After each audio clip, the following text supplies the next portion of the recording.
बिस्मिल्लाहिर्रहमानिर्रहीम। अस्सलाम वालेकुम my dear students. Lecture number 56 के साथ जनाब डिप्टी सुप्रिटेंडेंट जेल 2016 का पेपर चल रहा था हमारा। उसके 54 लेक्चर और 55 लेक्चर अपलोड हो चुके थे। क्वेश्चन नंबर 1 से लेकर 35 तक अपलोड हो चुके थे। क्वेश्चन नंबर जनाब 36 से आगे चलते हैं। 56 आज हमारा लेक्चर नंबर होगा। तो जनाब ये जो चैनल मैंने बनाया है अपने स्टूडेंट के लिए, जो कि लोग घरों में मौजूद हैं, घर से बाहर नहीं आ सकते या फाइनेंशियल प्रॉब्लम है, तो ये उनको बहुत ज़्यादा फ़ायदा भी हो रहा है। और बहुत से स्टूडेंट ऐसे हैं जिनका ये अभी लास्ट वीक में ज़िलेदार का पेपर हुआ, तो उन्होंने मुझे बाकायदा कॉल करके मैसेज करके बताया कि उनका पेपर आपके इस चैनल की वजह से जो है ना वो बहुत ज़्यादा फ़ायदेमंद हुआ और बहुत अच्छा हो गया।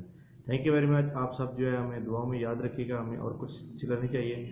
तो जनाब आपको पता है कि इस वक्त गवर्नमेंट जॉब्स को हासिल करना जो है बहुत बड़ी मेहनत भी है, और गवर्नमेंट की जॉब मिल जाए तो वो एक गनीमत से कम नहीं है।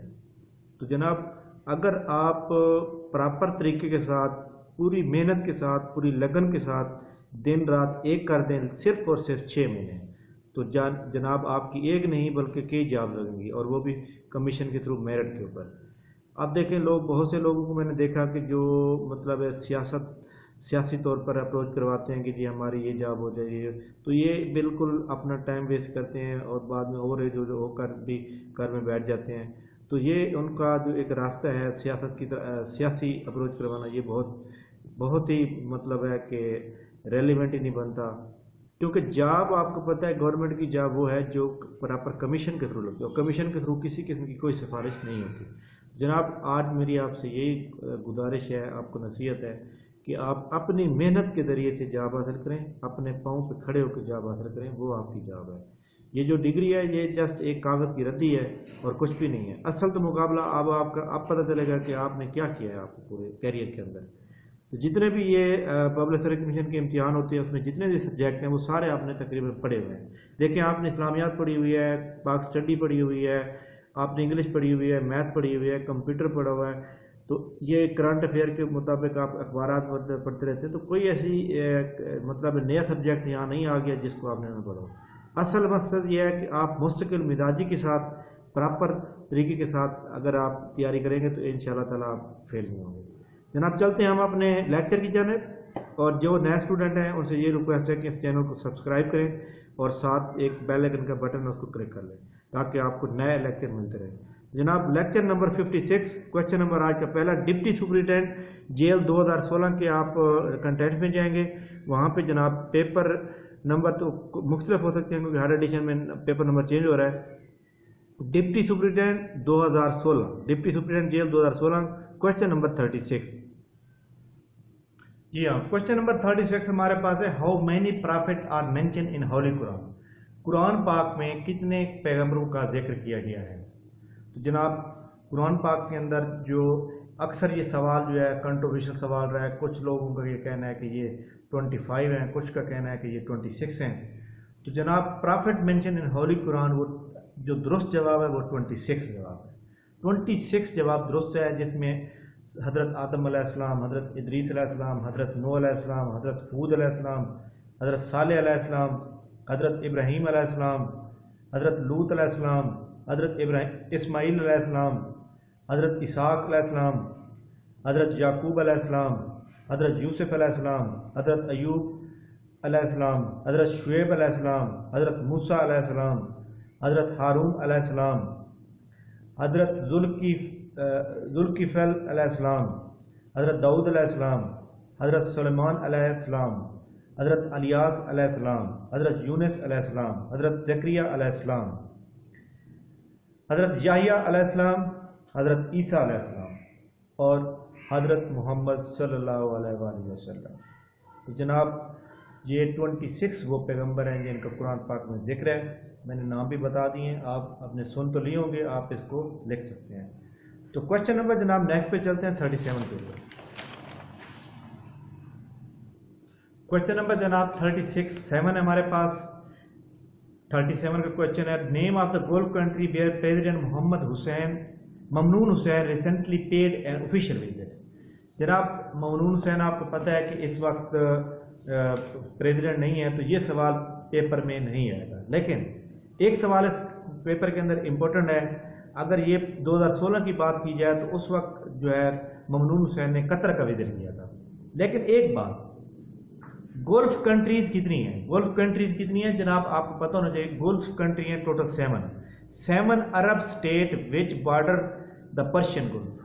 पर्शियन गल्फ जो खलीज फारिस है उसके साथ 7 ऐसी अरब कंट्रीज हैं जिनका जो है बॉर्डर लगता है। ये जनूब मगरबी एशिया में ईरान और जजीरा नुमा अरब के दरमियान वाक़या है। ये तिजारती नुक्ता नज़र से बहुत बड़ी अहमियत हासिल है, इसको तिजारती नुक्ता नज़र से बहुत बड़ी अहमियत हासिल है। अब सवाल ये पैदा होता है कि वो जो 7 कंट्रीज़ हैं जो खलीज फारिस के साथ जिनकी बाउंड्री लगती है वो कौन कौन सी हैं? उनका जनाब आप कोड लिखेंगे। ओके, USB और IQ, ये जनाब इसका कोड है। ओके, USB IQ, ये जनाब कोड आपने याद रखना है। ये एक्चुअली कोड जो है ना खुद बनाए जाते हैं थोड़ा सा याद दहानी के लिए। बाद वक़्त कोड ऐसे बन जाता है कि वो एक ही लफ्ज़ होता है, बाद वक़्त जो है ना वो प्रॉपर पूरा नहीं आता। तो ये ओके USB IQ, USB आपको पता है कि फ्लैश कहा जाता है। ओके का मतलब ओके होता है, IQ इंटेलिजेंस क्वेश्चन। लेकिन ये जो 7 वर्ड मैंने लिखे हैं ये जनाब आपको पता होना चाहिए कि इसके अंदर गल्फ कंट्रीज हैं। अब गल्फ कंट्रीज कौन कौन सी हैं जनाब? अगर आप देखें ओ, तो ओ से क्या बनेगा जनाब? ओमान बनेगा, ओमान बन जाएगा, ठीक हो गया। के से क्या बनेगा जनाब? के से जनाब कुवैत बनेगा। यू से क्या बनेगा जनाब? आपने सुना होगा जनाब UAE, यूनाइटेड अरब एमिरेट्स, ठीक हो गया। एस से क्या बनेगा जनाब? एस से आपको पता है बहुत बड़ा मुल्क सऊदी अरेबिया।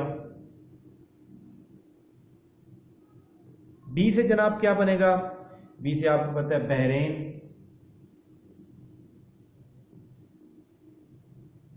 बहरीन के बाद जनाब आई से क्या बनेगा? इराक। और इसके बाद क्यू बच गया जिसका ममनून हुसैन ने विजिट किया था, वो मैंने आपको पहले बता दिया, कतर। तो ये जनाब कोड है और ये ममालिक हैं, ये बड़े इंपॉर्टेंट हैं। अगर पेपर के अंदर नेक्स्ट ये भी आ सकता है, इंटरव्यू में भी पूछा जा सकता है कि जी आप ये बताएं गल्फ कंट्रीज कितनी हैं, उनके नेम बताएं। तो ये कोड जब आपको याद होगा ओके USB IQ, तो आपको इंशाल्लाह कोड ये भूलेंगे नहीं। तो इस गल्फ एक्चुअली जो खलीज फारिस है उसके साथ जो बॉर्डर लगता है वो इन 7 कंट्रीज का लगता है और वो ये है। क्वेश्चन नंबर जनाब 38 पे चलते हैं। क्वेश्चन नंबर जनाब 38 हमारे सामने है। The Moplah uprising rolled in 1921 against the British colonies power in India was. वो कहता है मुपला अपराइजिंग जो थी या 1921 के अंदर रोल्ट हुआ था अगेंस्ट ब्रिटिश कॉलोनी में जो कि इंडिया में मौजूद थी, वो किस वजह से था? नंबर फर्स्ट है for getting release for their detain companion, अपने साथियों को मतलब जो गिरफ्तार शुदा साथियों को छुड़वाना था, ये गलत। To protest against the Rowlatt अटैक जो लगा हुआ था इंडिया में 1919 में लगा, तो उसको ख़त्म कराना था, ये भी गलत। To lend support to the Khilafat movement, ये सवाल सही है जनाब। खिलाफत एक्चुअली ये मुपला अपराइजिंग जो है ये अरब के लोग थे, ठीक है।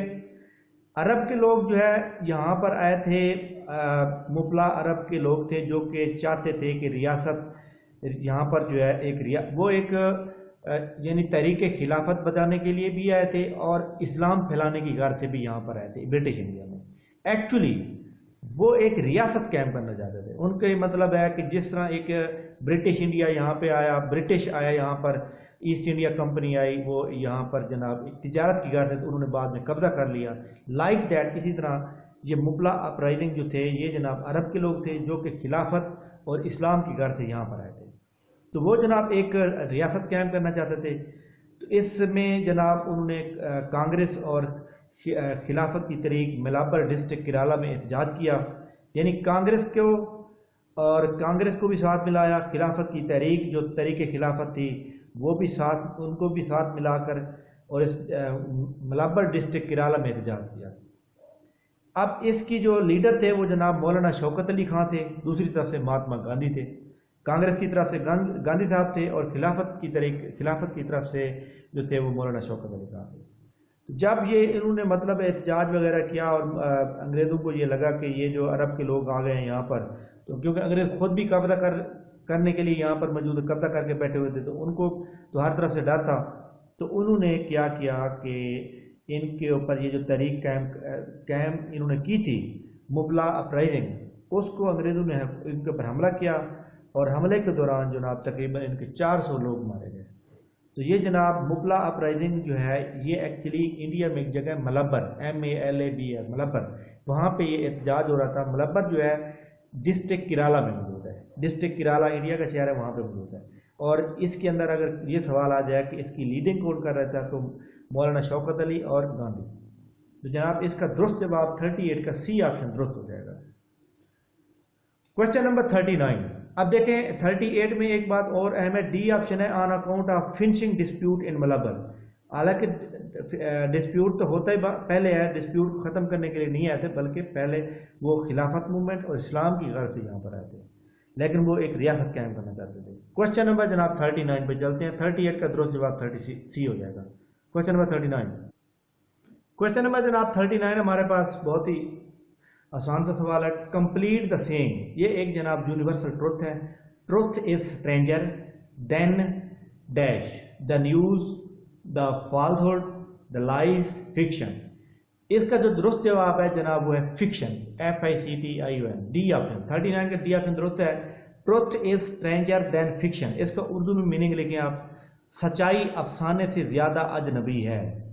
सच्चाई अफसाने से ज्यादा अजनबी है, यानी जो कहानियां लोग सुनाते रहते हैं और जो हकीकत होती है, उन दोनों में बड़ा फर्क होता है। जिस तरह मतलब है कि आप कहानी सुनाते हैं या आप कहते हैं जी मुझे ख्वाब आया था फलां, तो लेकिन हकीकत जो होती है, वो जो रियलिटी होती है जनाब, वो स्टोरियों से कहीं ज़्यादा अजीब होती है।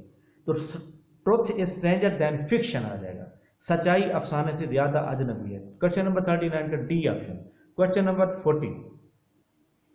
क्वेश्चन नंबर 40 हमारे पास, which are the following sandy desert in the largest areas. आज क्वेश्चन नंबर 40 के अंदर हमारे पास ऑप्शन है 4, Sahara desert, Gobi desert, Taklamakan desert, Thar desert. जी हाँ, सबसे पहले मैंने लिखा सहारा डेजर्ट। सहारा डेजर्ट का जो एरिया है जनाब, उसको आप लिखें 9.2 मिलियन किलोमीटर स्क्वायर, ये जनाब इसका एरिया है। ठीक हो गया। और ये कौन से कॉन्टिनेंट में आता है? अफ्रीका के अंदर आता है, आपको पता है, कॉन्टिनेंट अफ्रीका। ये जनाब कॉन्टिनेंट अफ्रीका के अंदर आता है। और इसकी जो लंबाई है, लेंथ है, वो लिखें जनाब, लेंथ है जनाब 4800 किलोमीटर। और इसके बाद जनाब आपको पता है चौड़ाई कितनी है, विड्थ, वो जनाब इसकी है 1800 किलोमीटर। 1800, इसका मतलब क्या है, ये लंबाई है और ये चौड़ाई है। यानी इस तरह अगर आप इस तरह देखें तो ये है जनाब 1800 किलोमीटर और ये है जनाब 4800 किलोमीटर, 4800। इस तरह से ये जनाब आपको पता होना चाहिए, अफ्रीका के तकरीबन जो है 48 कंट्रीज में पाया जाता है। और दुनिया का सबसे बड़ा जो डेजर्ट है वो आपको पता है सहारा डेजर्ट है। क्वेश्चन नंबर जनाब नेक्स्ट, सॉरी क्वेश्चन नंबर 40 के अंदर ही हमारा नेक्स्ट है गोबी डेजर्ट। क्वेश्चन नंबर जनाब 40 के अंदर option number B, Gobi desert. Gobi desert जो है जनाब एरिया वाइज 12,95,000 किलोमीटर और लेंथ 1500 किलोमीटर। चाइना और मंगोलिया के दरमियान ये एक डिस्प्यूट है। चाइना कहता है मेरा, मंगोलिया कहता है ये मेरा है, लेकिन ज़्यादातर इसके ऊपर कब्जा चाइना का है। कब्जा चाइना का, लेकिन ऑफिशियली तौर पर पेपर में आ जाएगा जो गोबी डेजर्ट है वो कहाँ पर है, तो आप मंगोलिया लगाएंगे। ठीक है, ऑफिशियली तौर पर मंगोलिया के कंट्रोल में है। तो इसी के अंदर जनाब तकलामकान,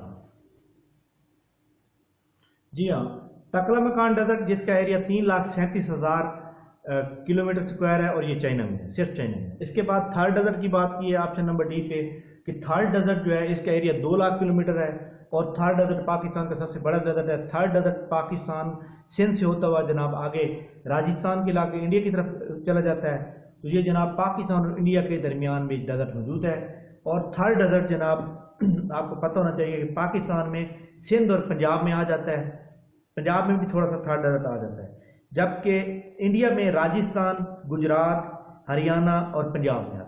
ठीक हो गया। तो ये जनाब क्वेश्चन नंबर 40 का जो दुरुस्त जवाब था कि सैंडी डेजर्ट जो है वो कौन सा है, तो जनाब इसके ऊपर मैंने एक लेक्चर तो दिया था आपको। सैंडी डेजर्ट जो है वो सहारा डेजर्ट है, sandy desert, Sahara desert. Question number 40 का ए ऑप्शन दुरुस्त हो जाएगा। क्वेश्चन नंबर चलते हैं जनाब 41 पर। क्वेश्चन नंबर जनाब 41 हमारे पास मौजूद है। The term OSD is often used to government administration in Pakistan, what does it stand for? OSD कहते हैं जनाब ऑफिसर ऑन स्पेशल ड्यूटी। एक जनाब चीफ मिनिस्टर ने कहीं छापा मारा, ऑफिसर मौजूद नहीं था, उन्होंने उसको ओहदे से हटा दिया और OSD बना दिया। OSD का मतलब यह है कि तमाम मराद मिलती रहती हैं मगर वो किसी ओहदे पर फैज नहीं रहता। OSD का ये मतलब है, यानी तमाम मराद भी मिलेंगी, सारा कुछ मिलेगा, लेकिन वो किसी ओहदे पर तैनात नहीं होगा। पहले अगर वो DSP था तो अब वो किसी भी ओहदे पर तैनात नहीं है, उसके सारे इख्तियारात खत्म कर दिए जाते हैं। OSD for officer on special duty. Question number 41 का दुरुस्त जवाब जो है वो डी ऑप्शन दुरुस्त हो जाएगा। क्वेश्चन नंबर 42 पे चलते हैं जनाब।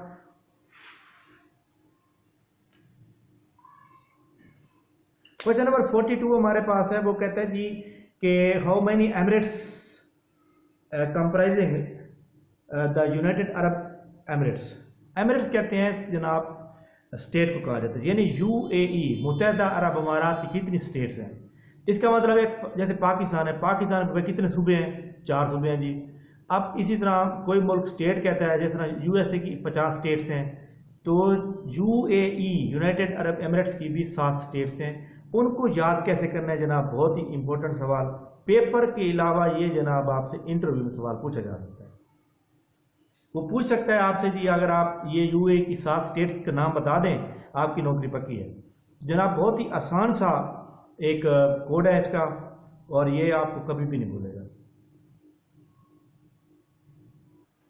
जी हाँ, क्वेश्चन नंबर हमारे पास 42 के दौरान ये जनाब मुत्तहदा अरब अमारात की 7 स्टेट के नाम हैं। नंबर 1, 2, 3, 4, 5, 6 और 7।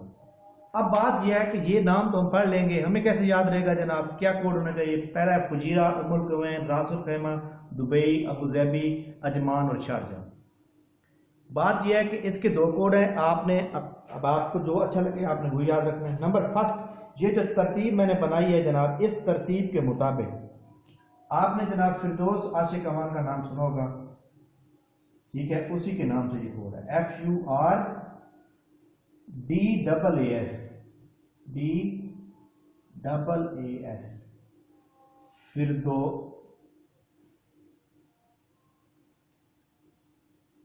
FURDAAS फिरदौस इसका कोड है जनाब।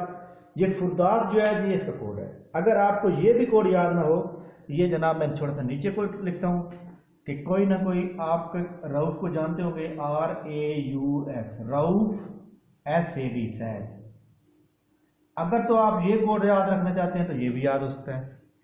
देखिए जनाब, ये जो तरतीब मैंने लिखी है 1 से 7 तक, ये है फिरदौस का, आप इसके साथ मिला दें। अगर आपको ये भी याद नहीं हो रहा तो आप रऊफ से देखें। R से जनाब बन जाएगा रासुल खैमा, A से जनाब अजमान, U से उमुल कवैन, F से फुजेरा, S से शारजा, A से अबू धाबी और D से जनाब दुबई।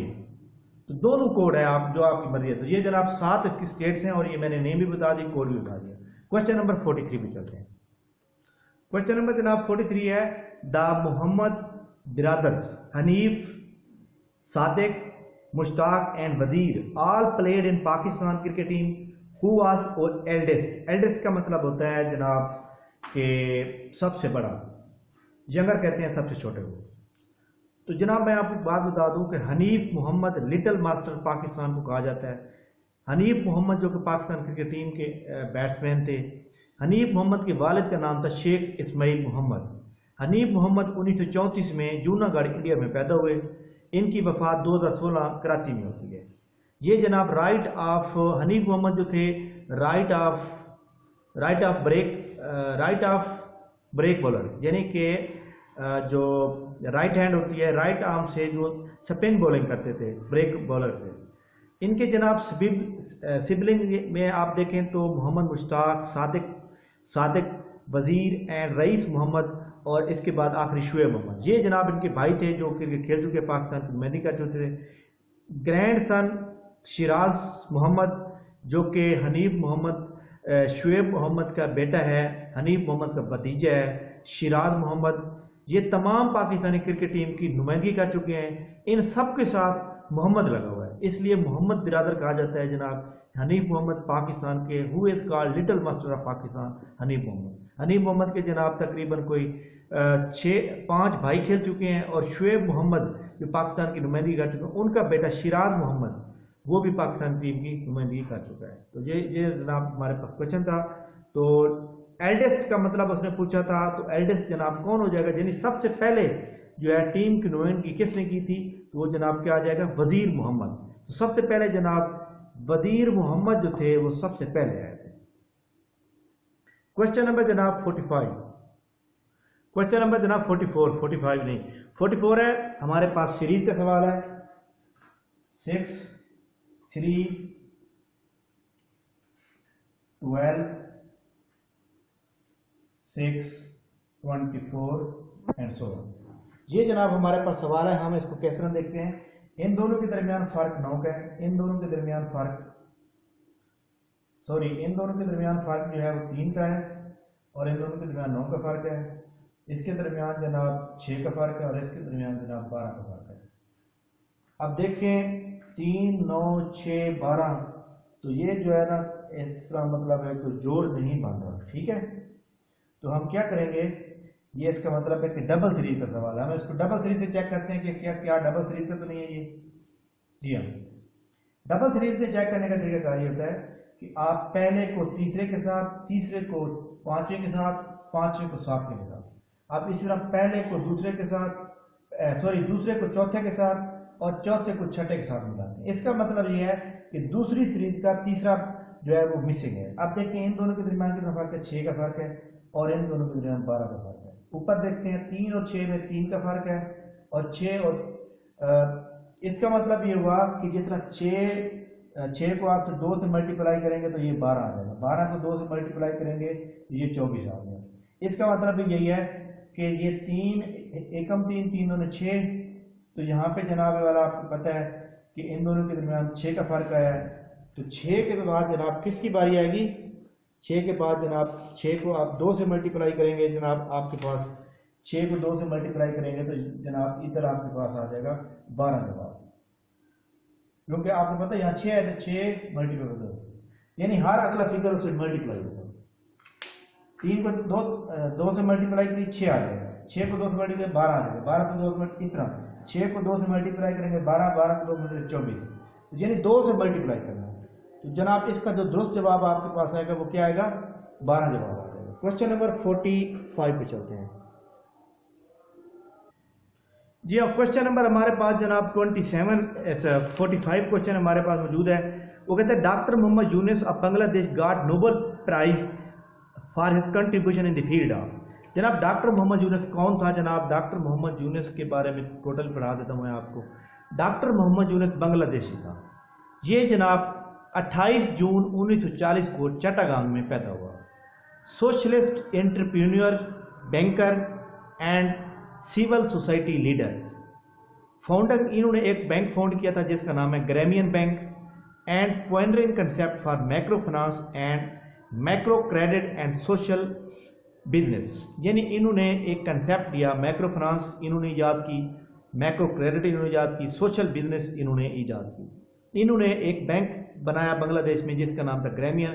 ये जो जितने भी बैंक के अंदर माइक्रो फाइनेंस के कारोबार हो रहे हैं, यानी लोन देकर छोटे लेवल पे कारोबार हो रहे हैं, ये सारी डॉक्टर मोहम्मद यूनुस की फाउंडिंग है, पूरी दुनिया में चल रही है।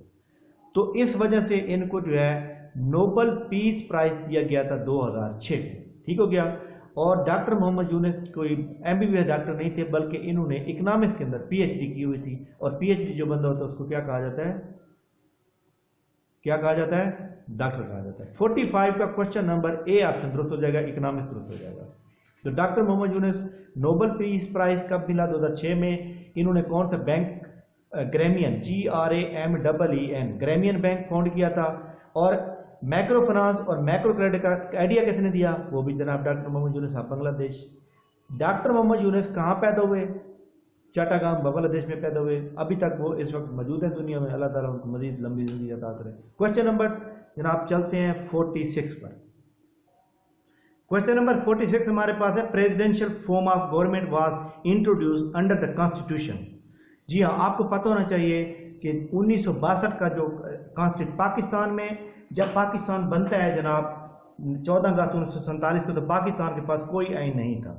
तो पाकिस्तान ने अपने आप को, पाकिस्तानी गवर्नमेंट ने चलाने के लिए उन्होंने इंडियन एक्ट 1935 से का सहारा लिया और उसके ज़रिए से एक ऑब्जेक्टिव रेजोल्यूशन 12 मार्च 1949 को पास करवाई। उसके ज़रिए से ये चलता रहा। उसके बाद पहला आइन पाकिस्तान को 23 मार्च 1956 को मिला, जब चौधरी मोहम्मद अली वज़ीर आज़म थे और सिकंदर मिर्जा गवर्नर जनरल से प्रेसिडेंट बन गए। तो पहला आइन 9 साल बाद मिला। उसके बाद जनाब आपको पता है पहला मार्शल लॉ लग जाता है। उसके बाद अयूब खान साहब एक और नया आइन लेके आते हैं जिसको जो है कहते हैं प्रेसिडेंशियल फॉर्म ऑफ गवर्नमेंट होगी उसके अंदर, यानी कि जो गवर्नमेंट होगी उसमें प्रेसिडेंशियल फॉर्म ऑफ गवर्नमेंट होगी। और वो जनाब 8 जून 1962 को लागू किया गया। 8 जून 1962 को लागू किया गया। इस आइन के मुताबिक जनाब इसके टोटल 250 आर्टिकल थे और इसके 6 शेड्यूल थे और ये 8 जून 1962 को किया गया। और ये प्रेसिडेंशियल फॉर्म ऑफ गवर्नमेंट होगी, यानी सदारती गवर्नमेंट होगी, यानी इसके अंदर वो प्राइम मिनिस्टर वाला सिस्टम वो खत्म हो जाएगा, सिर्फ प्रेसिडेंट सेलेक्ट होगा। क्वेश्चन नंबर जनाब 47 पर चलते हैं। क्वेश्चन नंबर 46 का बी ऑप्शन 1962 दुरुस्त होगा। 47 क्वेश्चन नंबर 47 है हमारे पास, द शॉर्टेस्ट सूरा ऑफ द होली कुरान। कुरान पाक की सबसे छोटी सूरत कौसर है जिसकी 3 आयात हैं। कुरान पाक की सबसे बड़ी आयात सूरह बकरा है, आपको पता है, और इसकी आई थिंक 286 आयात है। कुरान पाक की वो सूरत कौन सी है जनाब जो विदाउट बिस्मिल्लाह स्टार्ट होती है, बिस्मिल्लाह के बगैर स्टार्ट होती है? वो सूरत तौबा है। कुरान पाक की वो सूरत कौन सी है जो कि जिसके अंदर 2 बार बिस्मिल्लाह है? तो सूरह नमल है। तो क्वेश्चन नंबर 47 का दुरुस्त जवाब सूरह कौसर, सी ऑप्शन दुरुस्त हो गया। Question number 48। क्वेश्चन नंबर 48 है जनाब, लिबरेटर इज फेमस ब्रीड। लेबरेटर कहते हैं जनाब कुत्ते की एक जिन्स का नाम है। कुत्ते की एक जिन्स का नाम है, यानी गॉड की एक जनरेशन जिन्स का नाम है। मोस्ट पॉपुलर ब्रीड, ब्रीड कहते हैं नस्ल को। मोस्ट पॉपुलर ब्रीड, बहुत ज़्यादा उम्दा या बहुत ज़्यादा मशहूर नस्ल कुत्तों की कहाँ पाई जाती है? कनाडा में पाई जाती है। ये जनाब छोटी कद के होते हैं और ये जनाब कनाडा में बहुत ज़्यादा पाए जाते हैं। Labrador the breed of dogs. 48 का डी ऑप्शन दुरुस्त। Question number 49। क्वेश्चन नंबर जनाब हमारे पास है 49। Amnesty International is an organisation for fighting global terrorism, गलत, helping other the world countries, welfare for refugees, human rights. जनाब ऑप्शन नंबर 49 का D option दुरुस्त है। एक्चुअली एमनेस्टी इंटरनेशनल एक नॉन गवर्नमेंटल ऑर्गेनाइजेशन है फॉर ह्यूमन राइट्स प्रोटेक्शन। इसका headquarter London में है। इसको फाउंड किया जाता है जुलाई 1961 और इसको फाउंडर हैं पीटर बेंसन। पीटर बेंसन इसके फाउंडर हैं। इसको नोबेल प्राइज़ दिया जाता है 1970 में, क्योंकि ये अच्छे काम जब कोई करता है तो उसको नोबेल पीस प्राइज़ भी मिलता है। तो नोबेल पीस प्राइज़ 1977 में मिलता है और इसको यूनाइटेड नेशन प्राइज़ भी मिलता है 1978 के अंदर। और इसके जो मौजूदा सेक्रेटरी जनरल हैं उनका नाम है कूमी नेडो, KUMINAIDO, कूमी नेडो। ये जनाब यहाँ पर देखें, ये कूमी नेडो जिनका तल्लुक साउथ अफ्रीका से है। तो ये जनाब इसके इस वक्त सेक्रेटरी जनरल हैं। तो ये हमारे पास क्वेश्चन नंबर 49 का दुरुस्त जवाब क्या हो जाएगा? Human rights. क्वेश्चन नंबर आज का आखिरी है हमारे पास 50। The prison department has establish helpline for quick disposal of grievance to the prisoner. What was the number of helpline? जिस तरह 15 पुलिस का हेल्पलाइन होता है, कोई प्रॉब्लम हो जाता है, यानी कैदी की शिकायत का फौरी अजाला के लिए जेल के अंदर कौन सा नंबर मौजूद होता है जिसको हेल्पलाइन कहते हैं। फॉर एग्जाम्पल एक कमरे के अंदर जनाब 2 कैदी जो आप हम लड़ पड़ते हैं, अब ये तो नहीं होता कि हर वक्त पुलिस उनके ऊपर बैठी रहती है। तो जनाब 2 कैदी जब लड़ पड़ते हैं तो वहाँ पे एक हेल्पलाइन नंबर होता है, टेलीफोन होता है, वो टेलीफोन जो है वो मतलब है उस हेल्पलाइन के ज़रिए से उनको कंट्रोल किया जाता है। हेल्पलाइन क्या होती है? 1124 यूज़ की जाती है प्रिजन डिपार्टमेंट में। तो क्वेश्चन नंबर 50 ये हमारा कंप्लीट हो गया। 50 का ऑप्शन नंबर जनाब डी ऑप्शन दुरुस्त होगा। तो ये जनाब आज का हमारा लेक्चर था, क्वेश्चन नंबर 36 से 50 तक। तो जैसे मेरे पास टाइम मिलता रहेगा मैं इंशाल्लाह अपलोड करता रहूँगा, और मेरी पूरी कोशिश होगी कि ये जो सुपरिटेंडेंट जेल का जो पेपर है जो इसी वीक के अंदर इसको अपलोड कर दिया जाए। यानी आज एक लेक्चर हो गया 56, 57 भी आज कर दूँ, आज कर दिया जाए, और कल के 2 लेक्चर मजीद आगे इसके करके इसको ख़त्म किया जाए। तो ये जनाब आपने इसको कैसा लगा इसको आप कमेंट्स करेंगे, लाइक करेंगे, और इसको जितना मैक्सिमम हो सकता है आपके दोस्त जानने वाले होंगे जितने भी यूनिवर्सिटी क्लास फेल हैं उनके साथ शेयर करेंगे, उनकी हेल्प करेंगे, क्योंकि ये एक जो है बड़ी हेल्प है लोगों की। तो आपको भी सवाब मिलेगा, हमें भी सवाब मिलेगा। इसको जनाब जितना हो सके ज़्यादा आप शेयर करेंगे। Thank you very much. Pakistan जिंदाबाद।